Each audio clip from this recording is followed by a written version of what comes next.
Today on the PIO podcast, we have Captain Sheronda Grant from the Milwaukee Police Department. Sheronda, welcome to the show. Thanks for having me, Rob. I appreciate it. So, Sheronda, we're going to talk about a lot of stuff, but the first thing I want to get into is you are a lifelong resident of Milwaukee. So, tell me about your experiences growing up there. So I was very blessed. I grew up on Milwaukee's north side. My sister and I, we were raised by our mother, who was a single parent who worked two jobs to take care of us. Our father, unfortunately, was absentee because he was addicted to drugs. But there was a blessing because not only did my mom raise us, but we also had our grandparents, my grandmother, grandfather, and great grandmother on our maternal side who watched us from time to time, or I should say, watched us often because my mom worked a lot. But we were very blessed because during those interactions with our grandparents and great grandmother, there was just so much that was instilled in us: knowledge, wisdom, just the importance of understanding, to do the right thing. But then watching my mom work, that instilled my hard work ethic. So I was very blessed to be brought up in the way that I was brought up in. And even though we didn't have a lot growing up, we didn't live in the best neighborhood, we didn't live in the best house, but we were blessed nonetheless. Because I look back, I'm like, okay, even though we didn't have all of those things, we had so much more, just that warmth of being loved. So, while I was doing a little bit of research to do this interview with you, I found out that your mother was a police officer with the police department in Milwaukee, correct? Yes. So, how was that growing up as a kid? So my mom actually became a police officer when I was about 19 years of age, 19 or 20. So she was an auxiliary officer, which was a volunteer officer. And she then became a police officer after I was a police aide. Now, so even though she wasn't a police officer when I was growing up, she was retired military. So Mhm. she was still very firm, rules, regulations, very stern. So it wasn't the police side, it was the army side that I grew up in. So, did your mom's involvement as a auxiliary police officer did that influence you to joining the force as a police aide? Yes, when the recruiter after the recruiter came to my high school and told me about the opportunity to become a police officer or become a police aide first, I told my mom that same, the same information, and she told me to go for it.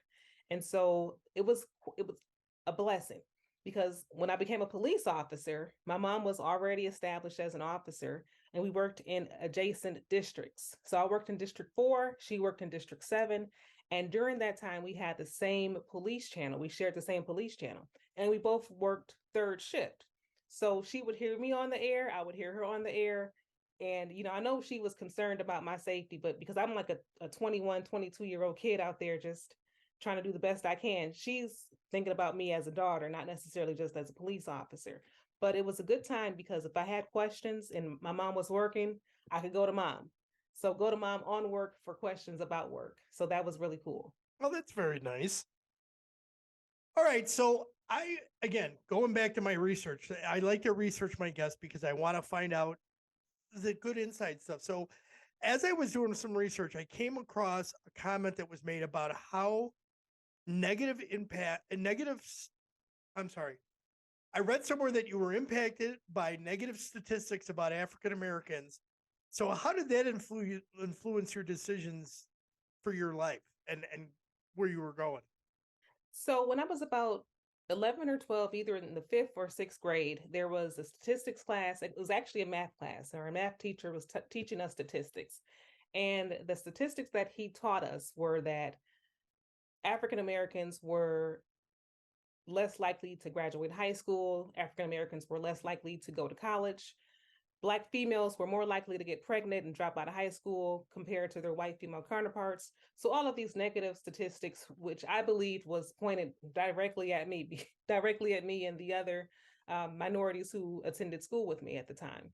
And so I took that as, first it was harsh. It was not like it was a soft conversation or a soft presentation of information or facts. It was just these are the facts, and that's pretty much it.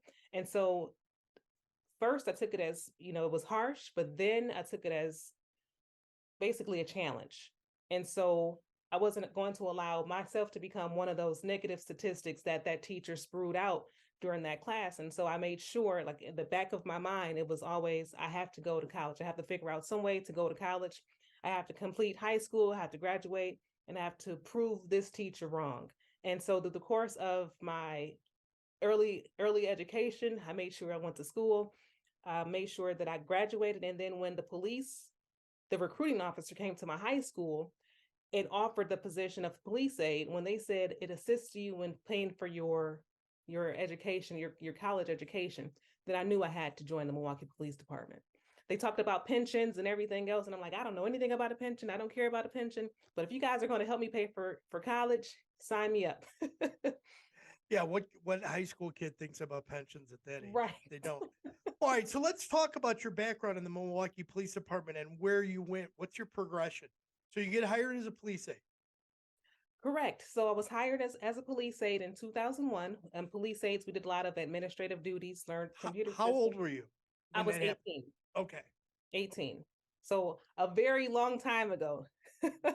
you're But only 22, right? thank you. You know what? I appreciate that. So I began my career as a police aide. I did that for approximately 3 years. In 2004, entered the police academy, graduated. I walked across the stage, which is still one of the major accomplishments for my career at that time. But became a police officer, worked in District 4, which is on the city's northwest side. Did that for about 8.5 years. I was selected to become the recruiting officer for the entire Milwaukee Police Department, and I did that for about 6 months before I was promoted to sergeant. And when I was promoted to sergeant, then I was assigned to District 5, which is the same neighborhood where I grew up in.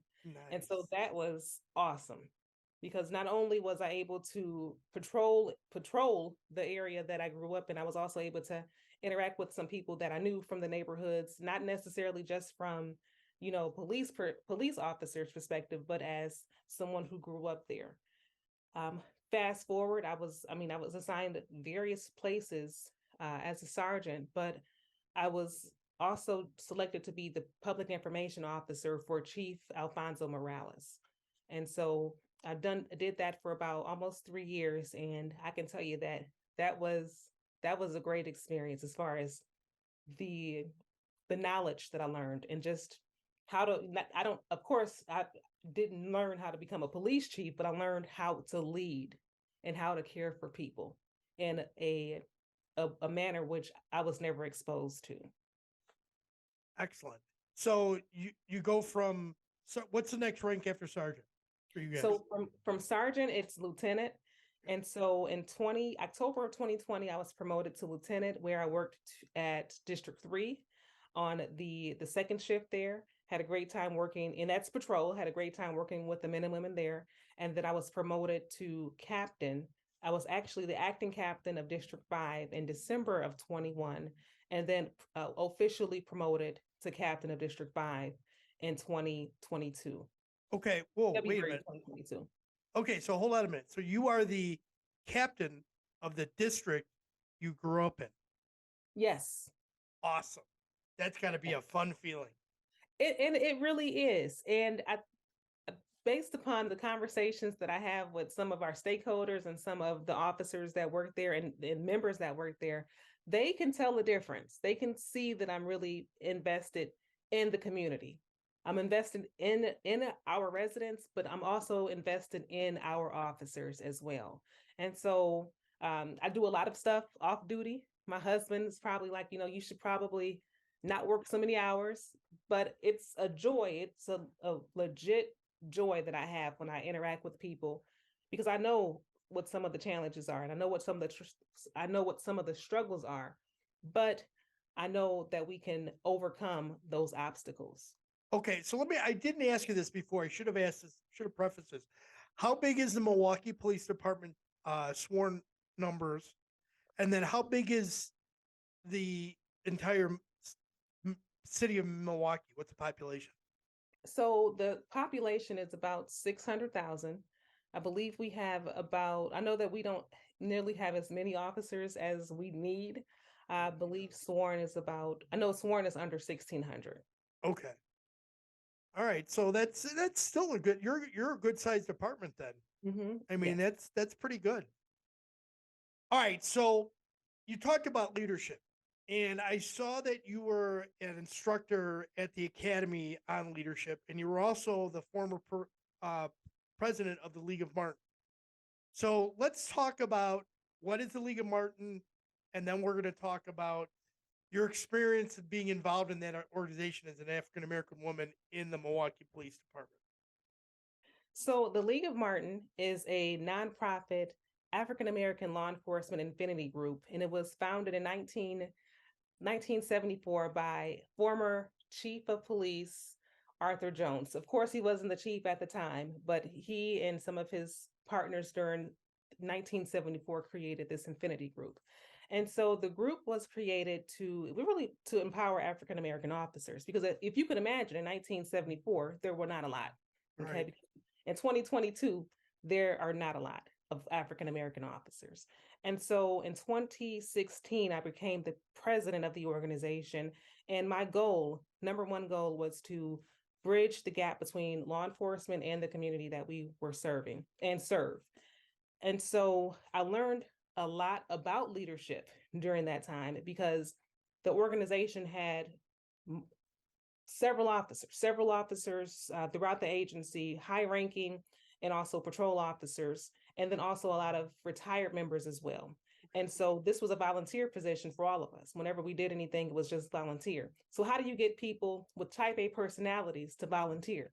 You create buy-in, and you create shared visions and shared missions so that people want to, after they worked 12 hours, to come and participate in a community give back or have a conversation with residents on what to do when stopped by police. So that position taught me how to lead people. And so I take those same philosophies, and I've brought them to District 3 when I was a lieutenant there, and I brought them to District 5 where I'm the commander.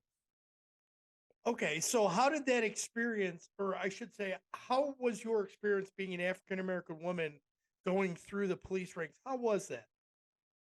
Well, I have been very blessed. Of course, I have experienced issues where, you wonder and you question, is this happening to me because I'm Black? Or is this happening to me because I'm a woman? Or is this happening to me because I'm both? Right. And so I learned over time not to focus on the negative situations or the negative statements or remarks that would be made against me because I'm a Black female, or because, I scored high on a sergeant's exam. Oh, they just gave it to you because you're Black. Oh, they just gave you that position because you're a woman. No, I am highly qualified, and I'm qualified. I'm more qualified than most individuals. Okay. And so understanding those negative statements, they're just negative statements. But I did not allow any of that to stop me from where I was trying to go in the agency, or to stop my growth, because it's not about me. I don't look at my achievements as, these are achievements for Sheronda. I look at my achievements as achievements for other Black women who are going to walk into this profession.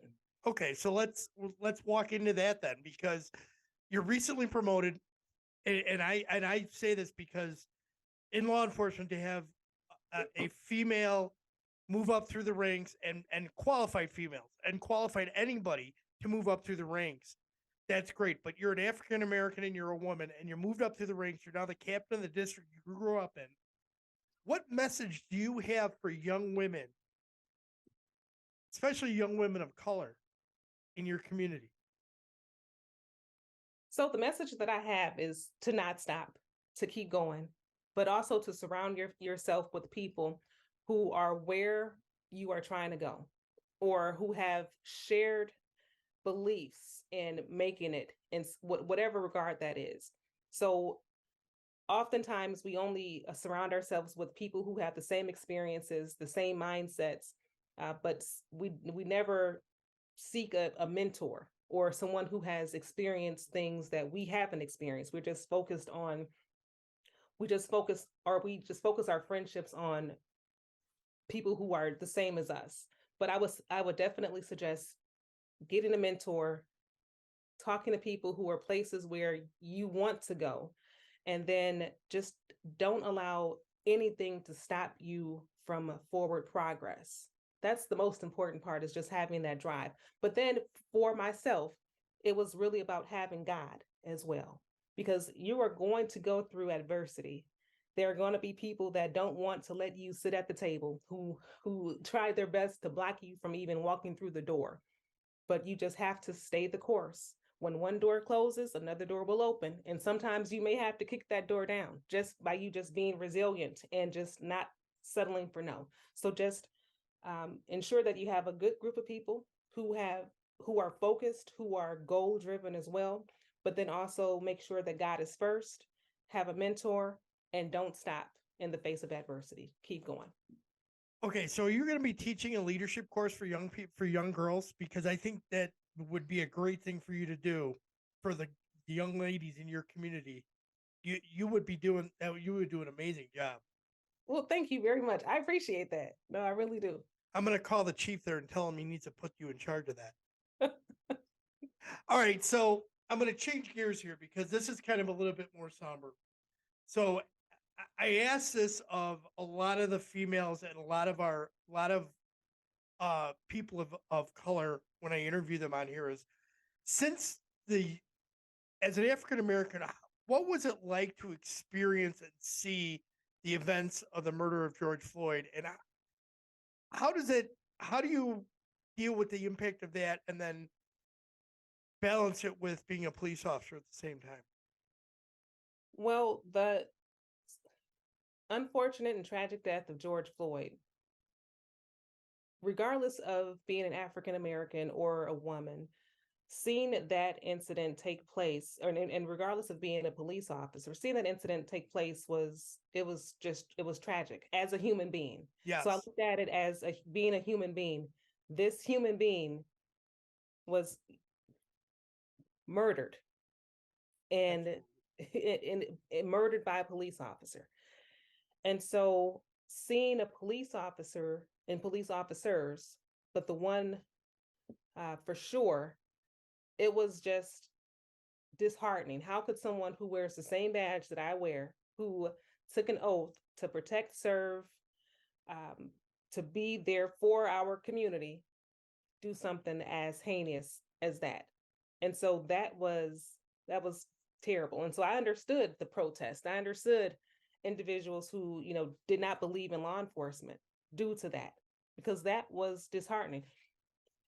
Also, though those actions also it halted a lot of the good works that we had been doing in our communities. And so it's like, we take 5 steps forward and then we were knocked back 15 steps.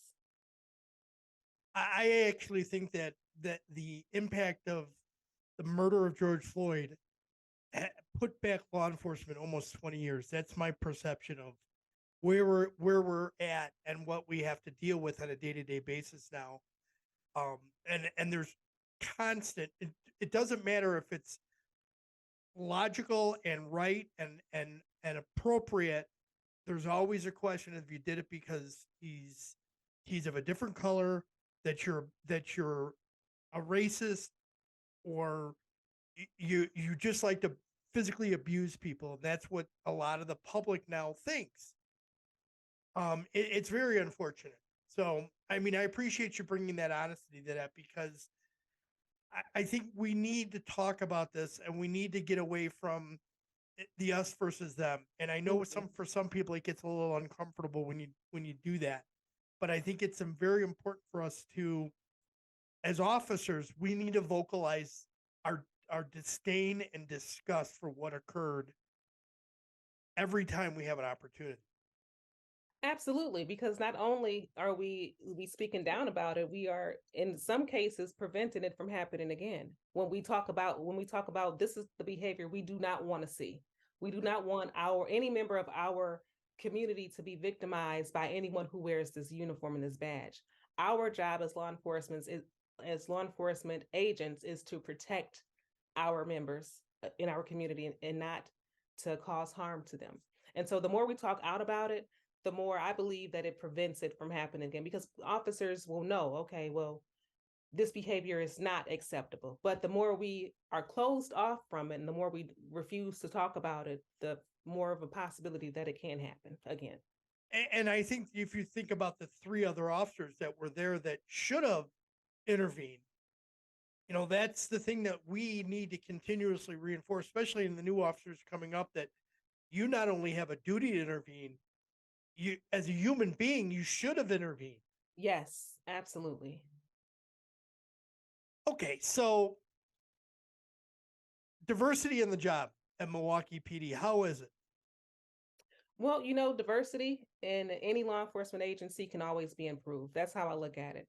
I believe that you have to have a diverse group of individuals who are making decisions or who are sitting at the table who influence the chief or the sheriff or the commissioner to make those decisions that they're making.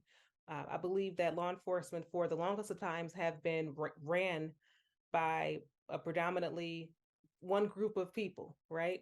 And so when you have an organization that's ran by a predominant group of people for over decades, you'll continue to have the same results. But when you have a diverse group of people at the top who are making decisions, who have different backgrounds, who have different community involvement, who have different beliefs and ideologies, and who are listening to other demographics throughout the city, the chief, the sheriff, the commissioner, they have the ability to make better decisions that impact everyone in a more positive way. Okay. So let's talk about your experiences as a public information officer for the Milwaukee Police Department, because that's where I first met you, was at the NAOA conference. So how did those 3 years as the PIO, what did you learn? What did you take away from it? Go ahead. Well, yeah. So as the public information officer, that was the position I did not want. I was at the time I was assigned to the police academy as a training instructor. And so the PIO world is totally different. But it was a blessing in my opinion. I did not know it would be a blessing, but later on as I was doing the work, I was like, I would never be able to do this job, do this or learn this kind of information working in patrol or working at the police academy. And so what I learned, just the importance of words, the importance of communicating properly with all entities. So not just communicating with the public, but also ensuring that we properly communicate with our law enforcement members and then also the politicians as well, because those are the three groups that you always need to be focused on when you're delivering any kind of message. It's the people that work for you, the people that you protect and serve, and then the policymakers. Thank you. Is there a book or an author that has an influence on you? So I read several books. TD Jakes is Bishop TD Jakes. That is who I read several of his books. One of the books that I'm recently reading is Don't Drop the Mic. And that talks about speaking, talks about getting past your fear of being a communicator and letting your voice be heard. Okay. So let me ask you a question. So you didn't want to be the PIO, No, I but did you not. you did an amazing job at it for 3 years, because I watched the stuff that you did, because I think we met the year that you got in there. Yes, we did. So yeah, you did a phenomenal job for somebody that didn't want to do it, because I'll tell you it's an interesting thing when there's the voluntold and then the volunteer, and a lot of us became voluntold, and then all of a sudden we realized it's a really cool position and it really opens your eyes up to a lot of things. Yes, and I just want to add too, right? So I did not want to do it, did not have training going into it or anything like that. But I knew that I could not fail. I knew that I could not fail because I was not representing just Sheronda. I'm representing every African American female or any minority that's going to take that position. Because I believe I was the first African American female to hold that position within the city of Milwaukee. So I knew that I had a lot of weight on my shoulders. So I knew that I could not fail. It was not about me. It's about who's coming after me, who's going to replace me. And so I put myself through different courses. I read different PIO books, purchased them out of my own money because I knew that I had to do good in that position. Awesome. That's very good. All right, Sharonda, do you have a question you had wished I asked you? And if you did, how would you have answered it? No, I believe you answered all the questions. You asked all the questions. Okay. All right, so let's lighten it up again here. Let's do a little rapid fire, okay? Texting or talking? Talking, Coffee or tea? coffee, all the time. What do you put in your coffee? Creamer, a whole lot of creamer, and a whole lot Adult of sugar. adult drink of choice. Tequila. Yeah, we had a lot of it there at the NOA conference. Yes. Name a food you will just not eat. I will eat any kind of food. Well, you know what? I am sorry. I will not eat like sauteed bugs. No, like I just can't do it. I can't do. I've seen Yeah, like, yeah, no, it's just yeah, not. you won't get me in that either. That's awesome. If you could have if you could I'm sorry, I just jumped ahead of two. What would be your superpower if you had one? Reading people's minds, knowing what they're thinking. What is your biggest pet peeve? People who are rude, Ask permission or beg for forgiveness? beg for forgiveness. If you could have coffee with any historical figure, who would you choose? Maya Angelou. She would be a really great interview. What key points would you like the listeners to take away from this interview today? I would like the listeners to understand the importance of their words. So we should all be very cautious of the words that we use because we don't know if we are negatively impacting other people. So just being cautious. Don't speak just to speak, but when you do decide to make a statement, make sure that it's impactful and meaningful. Anything else you'd like to add? No, that's all I got. Sharonda, thank you very much. How could people connect with you if they want to follow up and learn more about what you do there and about you? So I am employed by the Milwaukee Police Department. They can reach me via email at sgrant@milwaukee.gov. They can reach me at Sheronda Grant via LinkedIn and other social media outlets as well. I will add all of that into the show notes. Thank you. Sharonda, thank you very much for coming on the show. I'm very pleased that you came on and you've given us an interesting perspective on the Milwaukee Police Department and who Sharonda Grant is. Thank you, Robert. And I apologize. There is one more thing I'd like to add. Please. So I have a small it's a clothing line inspired for women. It's called If You're Strong Enough to Be a Woman, You're Strong Enough to Be a Cop.